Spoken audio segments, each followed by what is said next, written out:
શ્રાવકના વ્રત 5 અનુવ્રત પછી 7 શીલ વ્રત છે એની વ્યાખ્યા ચાલે છે.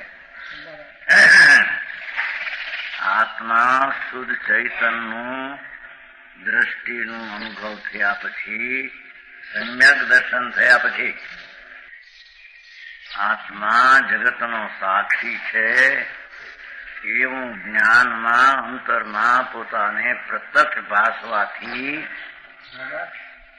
જે પ્રતીત સમ્યક દર્શન થયું એના પછી સાવકે 5 અનુવ્રત યથાશક્તિ લેવા પાળવા એ વાત અધિકાર ચાલે. 5 અણુવ્રત પછી 7 શિક્ષા વ્રત, 7 શીલ વ્રત એની વ્યાખ્યા છે. જો હવે કે છે 136 પાંચમાં તો કાલ કહું 1 કલાક ત્યાં હતું ને તૃતીયમ ને સમ્યક દર્શન જ્ઞાન સહિત ચારિત્ર હોય એને વ્રત હોય તેને યથાર્થ વ્રત કહેવામાં આવે છે. અંતરનું દર્શન સમ્યક નથી, સમ્યક જ્ઞાન નથી અને ચારિત્ર નથી એટલે વ્રતના વિકલ્પો પણ વ્યવહારે પણ એને હોઈ શકતા નથી.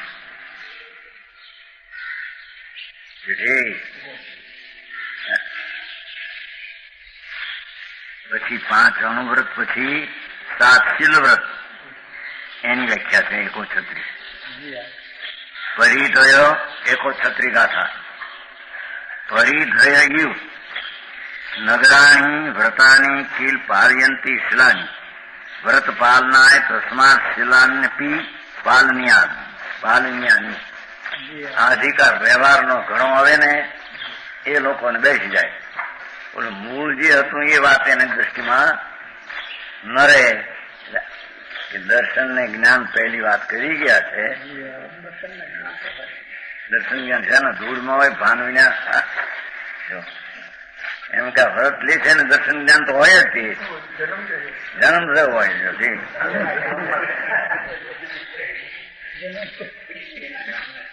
એના ગામના ભાન વિના પેલા વર્તતા હતા. પુણ્યની વાત કે દયાદાન વ્રતિ પુણ્ય છે, ધર્મ નહીં. હાલો ભાઈ સાંભળીએ પણ એવું લાગે છે શું કરે એટલે એ વાત હતી વાત એ ઠીક યાદ કર્યું. શુભ ભાવ પુણ્ય એ ધર્મ છે, ધર્મ નહીં. રાજ નાખી જાય રાજા જયપુર ના જો શેઠી ખબર ન મળે ખબર.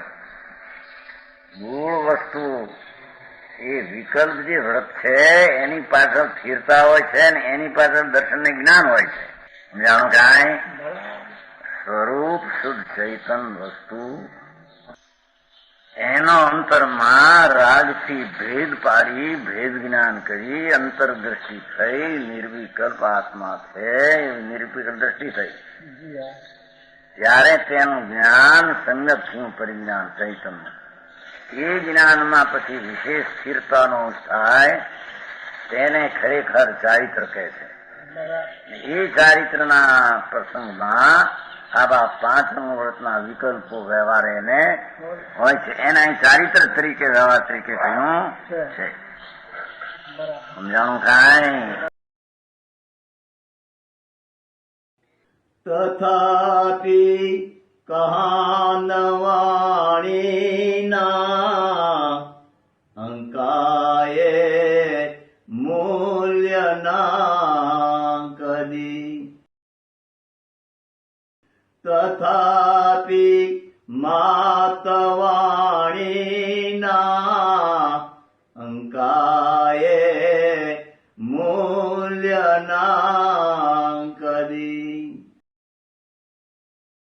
પરમ કૃપાળુ પૂજ્ય સદગુરુ દેવનો જયો.